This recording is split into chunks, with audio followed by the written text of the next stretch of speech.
கர்த்தராகிய இயேசு கிறிஸ்து சொன்னார், வருத்தப்பட்டு பாரம் சுமக்கிறவர்களே, நீங்கள் எல்லாரும் என்னிடத்தில் வாருங்கள், நான் உங்களுக்கு இளைப்பாறுதல் தருவேன் என்று சொன்னார். இந்த உலகத்திலே எந்த மனிதனும் தரக்கூடாத சமாதானத்தையும் சந்தோஷத்தையும் கர்த்தராகிய இயேசு கிறிஸ்து கொடுக்கிறார் என்கிற நற்செய்தியை நாங்கள் உங்களுக்கு அறிவிக்கிறோம். நீங்கள் எப்பேற்பட்ட சூழ்நிலை இருந்தாலும் சரி, ஆண்டவராகிய இயேசு கிறிஸ்துவை நோக்கி பார்ப்பீர்கள் என்றால், நாங்கள் அறிவிக்கிற ஆண்டவராகிய இயேசு கிறிஸ்து வானத்தையும் பூமியையும் அண்ட சராசரங்களையும் படைத்தவர். அவர் நமக்காக இந்த பூமியிலே மனுஷனாய் வந்து நாம் அனுபவிக்க வேண்டிய எல்லா பாவ தண்டனைகளையும் எல்லா சாபங்களையும் அவர் கல்வாரி சிலுவையிலே நிவர்த்தி செய்தார். ஆகவேதான் கர்த்தராகிய இயேசு கிறிஸ்துவை குறித்து வேதம் சொல்லுகிறது. 1 யோவானின் புஸ்தகம் 3வது அதிகாரம் 5வது வசனம் சொல்லுகிறது, அவர் நம்முடைய பாவங்களை சுமந்து தீர்க்க வெளிப்பட்டார் என்று அறிவீர்கள், அவரிடத்தில் பாவம் இல்லை என்று அங்கு எழுதப்பட்டிருக்கிறது. மீண்டும் சொல்லுகிறேன், 1 யோவான் 3வது அதிகாரம் 5ஆம் வசனத்திலே, அவர் நம்முடைய பாவங்களை சுமந்து தீர்க்க என்ன செய்தார்? வெளிப்பட்டார் என்று அறிவீர்கள், அவரிடத்தில் பாவம் இல்லை. பிரியமான சகோதர சகோதரிகளே, நம்முடைய ஒட்டுமொத்த பாவங்களையும் சுமக்கிறதற்கு மட்டுமல்ல, சுமந்து தீர்ப்பதற்கு இயேசு கிறிஸ்து இந்த பூமியில வெளிப்பட்டார். பாருங்கள், தேவகுமாரனாய் அறியப்பட்டிருந்த கிறிஸ்துவானவர் மேசியா இந்த பூமியிலே உங்களையும் என்னையும் பாவத்தினின்று விடுவிப்பதற்காக மனுஷனாய் இந்த பூமிக்கு வந்தார். அதுதான் அங்கு சொல்லப்பட்டிருக்கிறது, அவர் நம்முடைய பாவங்களை சுமந்து தீர்க்க வெளிப்பட்டார் என்று அறிவீர்கள், அவரிடத்தில் என்ன இல்லையா? பாவம் இல்லை என்று சொல்லப்பட்டிருக்கிறது. பாவத்திலிருந்து மாத்திரமல்ல, மனுஷன் பலவிதமான சாபங்களுக்குள்ளும் சிக்கி கிடக்கிறான். பாவத்தினுடைய விளைவு சாபம். ஆதியாமத்தின் புஸ்தகத்திலே 3வது அதிகாரத்தின் துவக்கத்திலேயே பாவமானது மனுஷனுக்குள் எவ்விதமாய் கடந்து வந்தது என்று வேதத்திலே சொல்லப்பட்டிருக்கிறது. பிரியமானவர்களே, மனுஷன் பாவத்துக்கு இடம் கொடுத்ததினாலே பாவம் அவனுடைய வாழ்க்கையிலே சாபங்களை கொண்டு வந்தது. ஆகவேதான் பாவம் செய்த மனுஷன் அந்த ஆதாமை பார்த்து ஆண்டவர் சொல்லும்போது, உன் நிமித்தம் பூமி சபிக்கப்பட்டிருக்கும் என்று சொன்னார். எதற்காக தெரியுமா?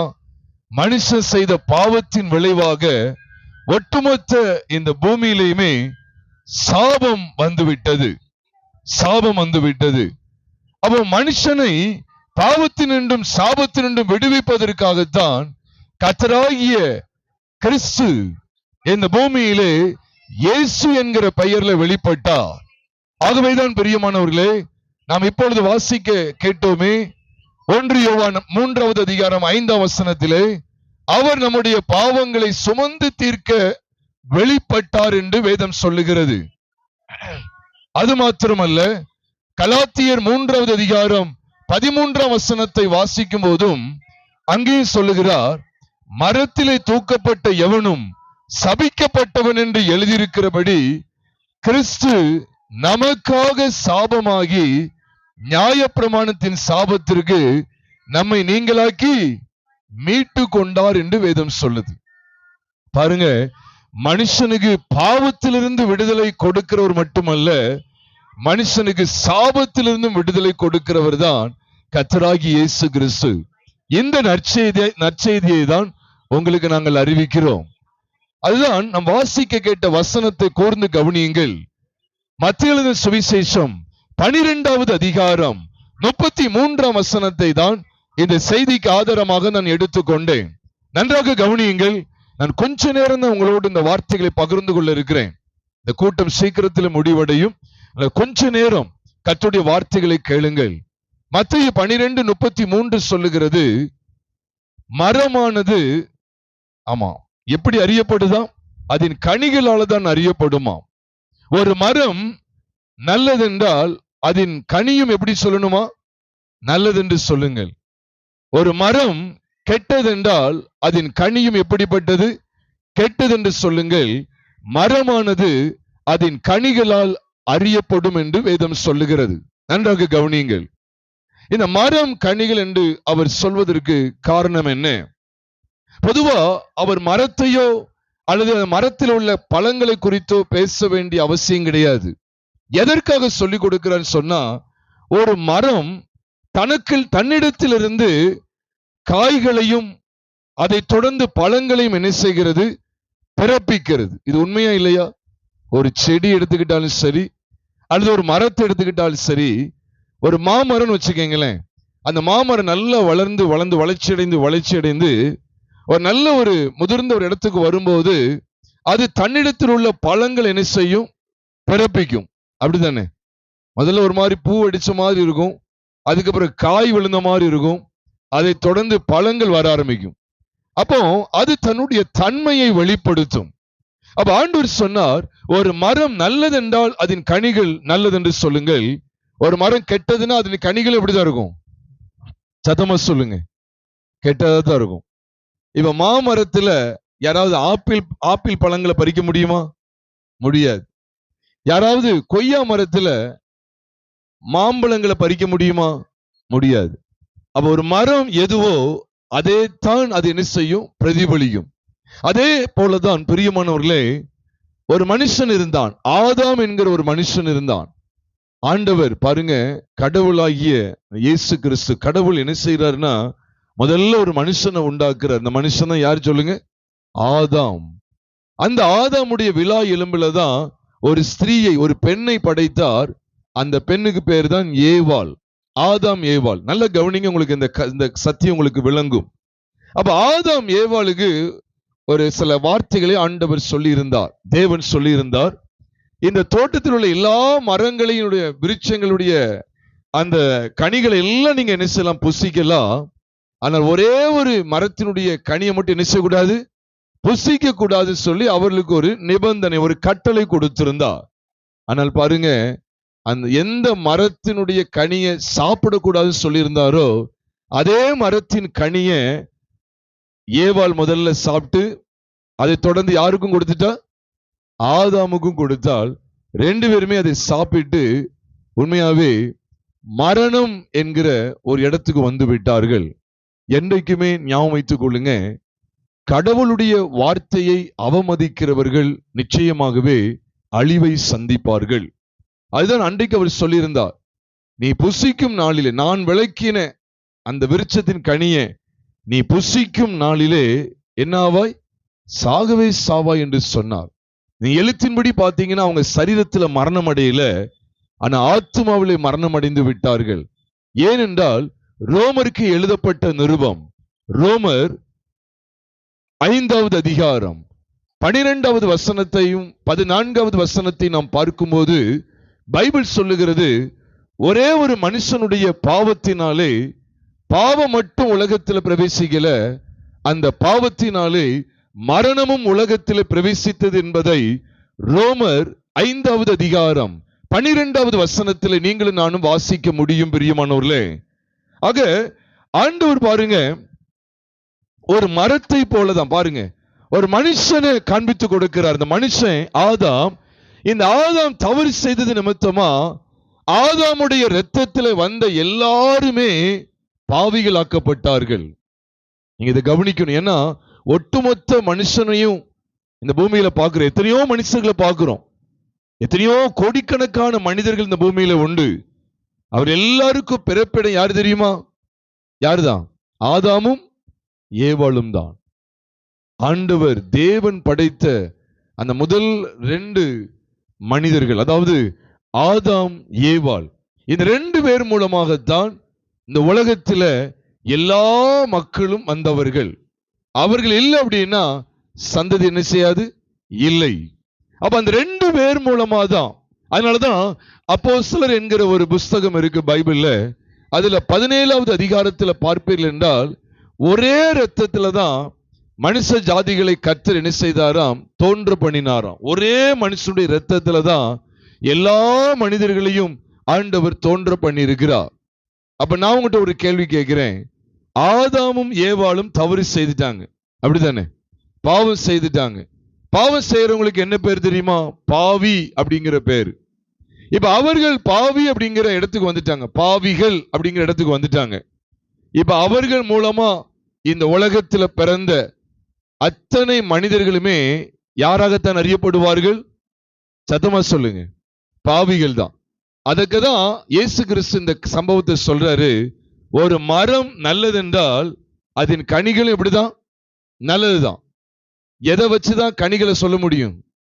சத்தமா சொல்லுங்க, மரத்தை வச்சுதான் சொல்ல முடியும். ஒரு மரம் நல்லதென்றால் அதன் கனிகளும் என்னதுதான்? நல்லதுதான். ஒரு மரம் கெட்டது அப்படின்னு சொன்னா கட்டாயமா கனிகள் எப்படிப்பட்டதுதான்? கெட்டதுதான். இது எதுக்காக காண்பித்து கொடுக்கிறார் என்றால், பிரியமானவர்களே, ஆதாம் ஏவாள் என்பவர்கள் பாவம் செய்து தேவ மகிமையை இழந்து போனார்கள். ஆதாம் ஏவாள் அருமையான சகோதர சகோதரிகள் தான், அருமையான மனிதர்கள் தான். ஆனா பாருங்க, எப்பொழுது கடவுளுடைய வார்த்தைக்கு விரோதமாய் செயல்பட்டார்களோ அப்பொழுது பாவிகள் ஆக்கப்பட்டார்கள்.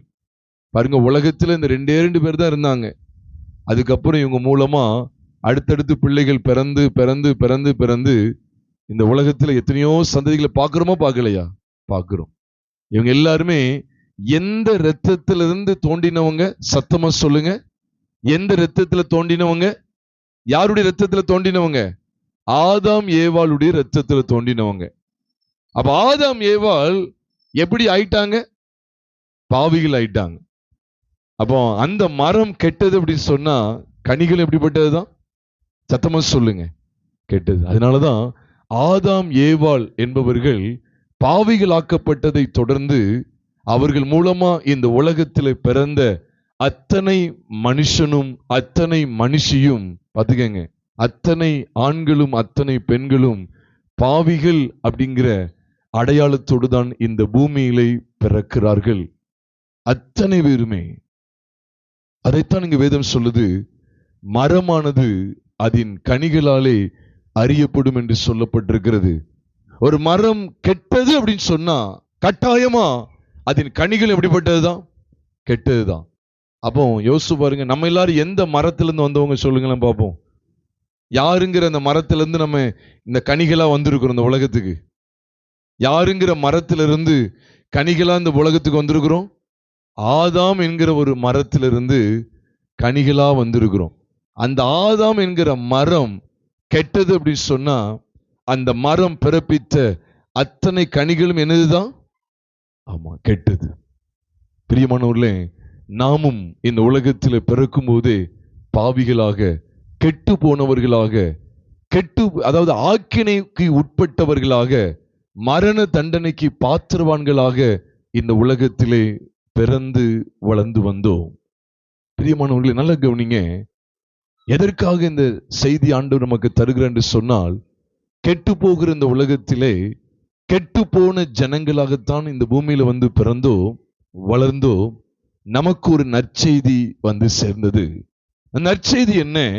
வேதம் சொல்லுகிறது, தேவன் தம்முடைய ஒரே பேரான குமாரனை விசுவாசிக்கிறவன் எவனோ அவன் கெட்டு போகாமல் நித்திய ஜீவனை அடையும்படிக்கு அவரை தந்தருளி இவ்வளவாய் உலகத்தில் அன்பு கூர்ந்தார்.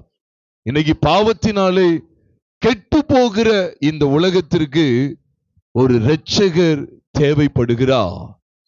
கெட்டு போகிற மாந்தர்களுக்கு, பலவிதமான பாவங்களிலே சிக்குண்டு, பலவிதமான பாவ பழக்கங்களுக்கு சிக்குண்டு, இந்த உலகத்திலே பலவிதமான பாவங்களுக்கு அடிமைகளாகி சந்தோஷத்தையும் சமாதானத்தையும் இழந்து தவிக்கிற ஒட்டுமொத்த மனுக்குலத்திற்கு ஒரு இரட்சகர் தேவை. விடுவிக்கிறவர் தேவையா இல்லையா? தேவை. அந்த இரட்சகர் தான் கர்த்தராகிய இயேசு கிறிஸ்து. பிரியமானவர்களே, நமக்கு வர வேண்டிய, நாம் அடைய வேண்டிய எல்லா மரண தண்டனையையும் கடவுள் இயேசு கிறிஸ்து நம்முடைய ஸ்தானத்திலே அவர் நமக்காக அவர் சிலுவையிலே சுமந்து தீர்த்தார். ஆகவேதான் இயேசு கிறிஸ்து இவ்விதமான ஒரு அழைப்பு கொடுத்தார். வருத்தப்பட்டு பாரம் சுமக்கிறவர்களே, நீங்கள் எல்லாரும் என்னிடத்தில் வாருங்கள், நான் உங்களுக்கு என்ன செய்வேன்? இளைப்பாறுதல் தருவேன். இந்த வார்த்தைகளை கேட்டுக்கொண்டிருக்கிற அருமையானவர்களே, வாழ்க்கையிலே பலவிதமான பாவங்களினாலே சமாதானத்தை இழந்து, நிம்மதியை இழந்து, ஐயா வாழ்வதை விட நான் செத்துறலாம் நினைக்கிறேங்கிற ஒரு எண்ணத்தோடு கூட நீங்க வாழ்ந்து கொண்டிருக்கலாம். பிரியமான சகோதர சகோதரிகளே, இன்றைக்கு உங்களுக்கு ஒரு நற்செய்தி அறிவிக்கிறேன். மரம் உண்மையிலே கெட்டு போனதுதான். அது பிறப்பித்த கனிகளும் இப்படிப்பட்டதுதான், கெட்டு போனதுதான். நாமும் இந்த உலகத்திலே கெட்டு போனவர்களாகத்தான் அறியப்பட்டிருக்கிறோம். ஆனால் நமக்கு ஒரு இரட்சகர் தேவைப்படுகிறார். அந்த இரட்சகர் யார்? கர்த்தராகிய இயேசு கிறிஸ்து.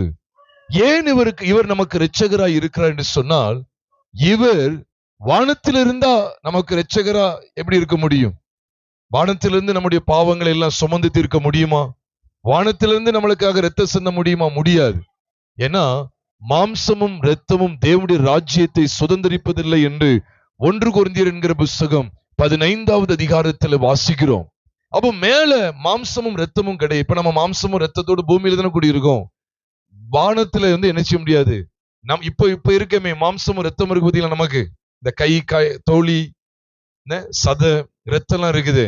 இதே மாதிரி எலும்பு நரம்போடு என்ன செய்ய முடியாது, வானத்துல யாரும் குடியிருக்க முடியாது. அப்போ கடவுள் ஆவியா இருக்கிறார். அவர் என்ன செய்தார் தெரியுமா? இந்த ஒட்டுமொத்த மனுக்குலமாகிய நம்மை பாவத்தினின்றும் சாபத்தினின்றும் விடுவிப்பதற்காக. நம்ம சொன்ன பார்த்தீங்களா, மரம் கெட்டது என்றால் அதன் கனியும் எப்படிப்பட்டதுதான்? கெட்டது. ஆதாம் கெட்டு போயிட்டான் அப்படின்னு சொன்னா, ஆதாம் பிறப்பித்த அத்தனை பிள்ளைகளும் என்னப்பட்டு போயிட்டாங்க? கெட்டு போயிட்டாங்க. அதனாலதான் வானத்தையும் பூமியும் படைத்த தேவன் என்ன செய்கிறார்? இந்த பூமிக்கு இறங்கி வந்தார். எதற்காக? கெட்டு போன உங்களையும் என்னையும் அவருடைய பிள்ளைகளாய் மாற்றுவதற்கு. பாவத்தினாலும் சாபத்தினாலும் நிறைந்து கிடந்த, சமாதானத்தை இழந்திருக்கிற நம்முடைய வாழ்க்கையிலே சமாதானத்தை கொண்டு வருவதற்கு வானத்தி பூமியும் படைத்த தேவன் என்ன செய்கிறார்? தம்முடைய சொந்த குமாரனை இந்த உலகத்துக்கு அனுப்பி, எப்படி அனுப்பினான்னு சொல்லி பைபிள் சொல்லுது தெரியுமா?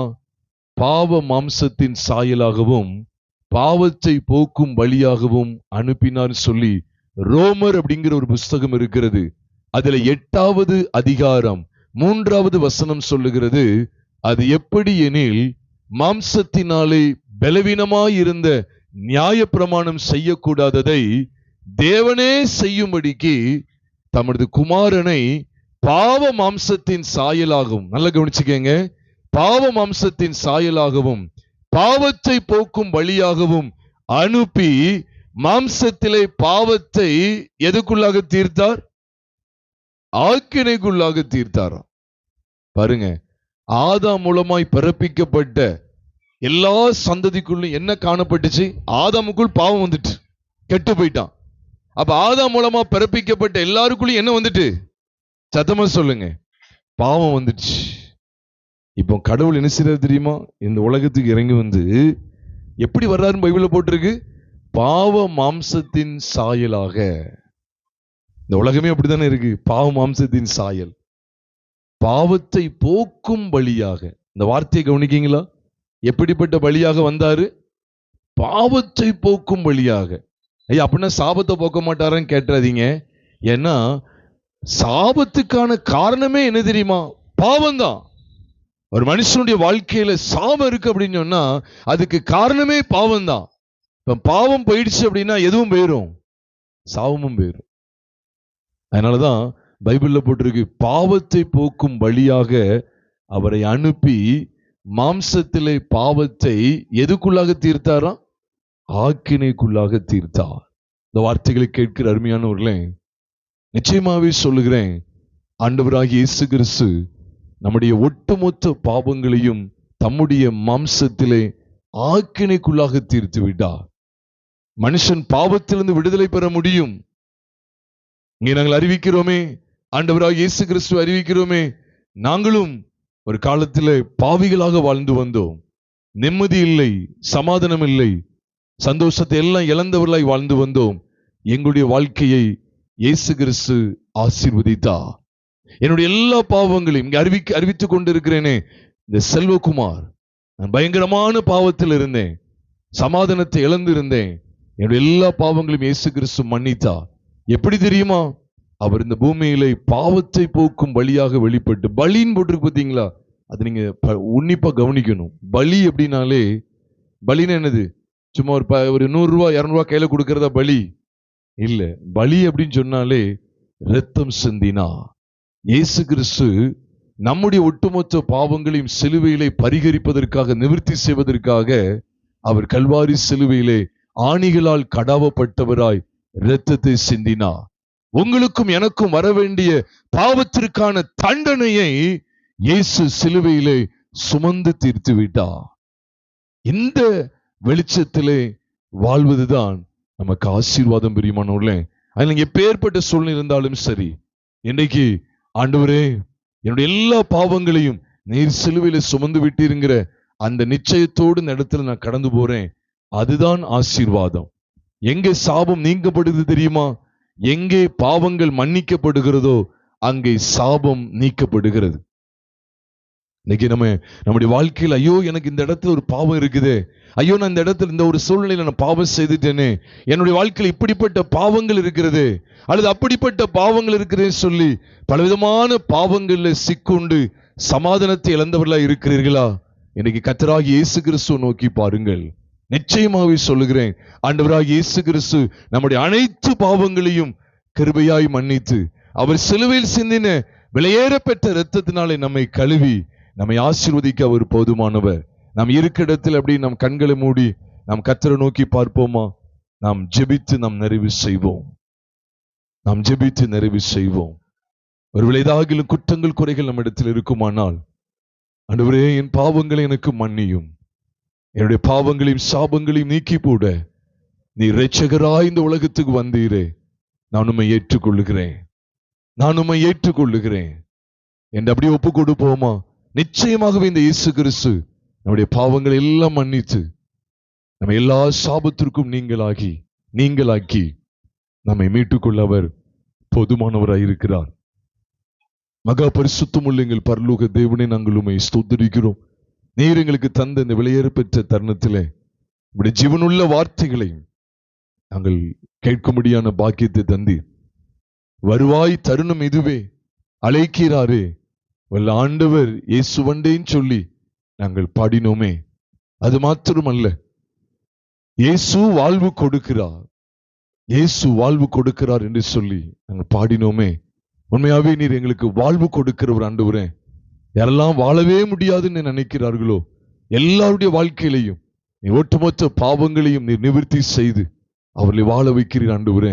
இந்த சத்தத்தை கேட்டு யாரெல்லாம் உண்மையா இயேசுவே என் பாவங்கள் எனக்கு மன்னியும், ஐயோ என் வாழ்க்கையில எவ்வளவோ பாவங்கள் இருக்கு, கெட்ட வார்த்தை போடுவது அல்லது பொய் சொல்வது அல்லது ஏதோ ஒரு விதத்துல போதை வஸ்துக்களுக்கு கூட அடிமைப்பட்டிருக்கிறேனேன்னு சொல்லி கூட இந்த சத்தத்தை கேட்டுக்கொண்டிருந்து யாரோ ஒருத்தர் ஒப்பு கொடுக்கலாம். தகப்பனே, ஒவ்வொருவருக்கு கர்த்தர் இறங்கி எல்லா பாவங்களையும் கிருபையாய் மன்னித்து ஒவ்வொருவரையும் நீர் ஆண்டவர் உம்முடைய சமாதானத்தினாலே, ஆண்டவர் உம்முடைய ஆறுதலினாலே நிறைத்து நீர் வழி நடத்த வேண்டும்படியாய் நாங்கள் ஜெபிக்கிறோம். எங்களுடைய எல்லா பாவங்களையும் சாபங்களையும் கல்வாரி சிலுவையில் நீ நிவர்த்தி செய்தபடியால் நாங்கள் உம்மை ஸ்தோத்திரிக்கிறோம். வந்த யாவரையும் கர்த்தர் ஆசீர்வதிங்க. உங்க பரிசுத்த நாமம் மகிமைப்படட்டும். இதற்காக பிரயாசப்பட்ட இந்த கூட்டத்துக்காக பிரயாசப்பட்டு யாவரையும் கர்த்தர் ஆசீர்வதிங்க. எங்கள் கர்த்தராகிய இயேசு கிறிஸ்துவின் நாமத்தினால் இந்த முழு கிராமமும் கர்த்தருக்கு சொந்தமாய் மாறட்டும். எங்கள் கர்த்தராகிய இயேசு கிறிஸ்துவின் நாமத்தில் ஜெபிக்கிறோம் நல்ல பிதாவே, ஆமென்.